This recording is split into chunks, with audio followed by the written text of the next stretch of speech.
Hello and welcome back to another Divinium demo. Today we are showing off this Sabers Regiis with an absolutely stunning acid etch and paint job. This is a Lord of the Rings themed elven acid etch. The client chose the theme, the client chose the colors. There were a couple artists who brought this to life.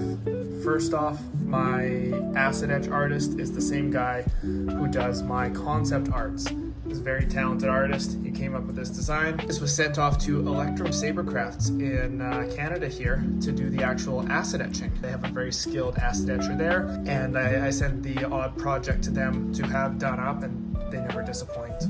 Paintwork was done by NG Sabers out in the UK, and he did an absolutely stunning job. It features a paint technique that I haven't seen on other work before. It gives a really beautiful, almost stone-like effect. You'll notice the green is very layered. Despite it being a shallow etch, he's managed to give it this sort of marbling pattern. On if you look close here, on the blue as well, it's almost like this is lapis lazuli and jade on here. It's absolutely beautiful. I can only imagine how difficult that was to do. Absolutely knocked this out of the park. Using the Saber is very simple. It's a 2-button setup. Power button on the back, aux on the front. It's rocking a Profiboard V3 and a Smuggler's Outpost chassis, and I will show you how to properly use it, so please pay attention here. We don't want anything short-circuiting. The chassis slides in and out very easily. I've opted not to put the little cover on the pins here because I like the look of the connector as opposed to the plastic cover. It really stands out in the chassis with the orange there. It's too pretty to cover up. I've got a little bit of Captain tape holding the board down. It's also tacked down with a bit of E6000 and a touch of super glue in the corners, so you can take the tape off if it bugs you, but there's a little groove here, so I figure added security measure. We have a removable 18650. This will obviously ship without a battery. A speaker in the bottom, and our kill switch right here. Now putting it back in is important, please pay attention. Line up the pins first. Once the pins are in, then you can flip it on. This is to prevent accidentally short-circuiting the pins. Then you slide it up, push it in gently on the back of the chassis there.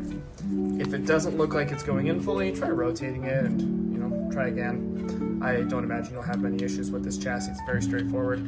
And then the pommel sandwiches it all together. It's sized perfectly. And once it's all in, it powers up no problem.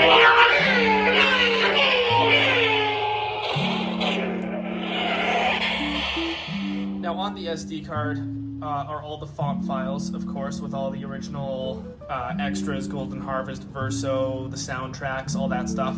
I only have one track on here right now, but feel free to go in and edit things as you'd like. This is an immersive battlefield track.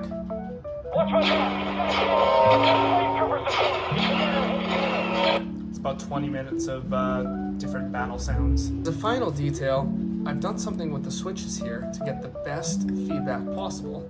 Because of the setup here, you have a little threaded piece that goes in, and what you'll often find is you have to unthread this quite a ways and the button becomes wobbly, and I don't want a wobbly button, so I installed a couple little brass precision washers on top of the switches to ensure the best combination of button security and tactile feedback as well here.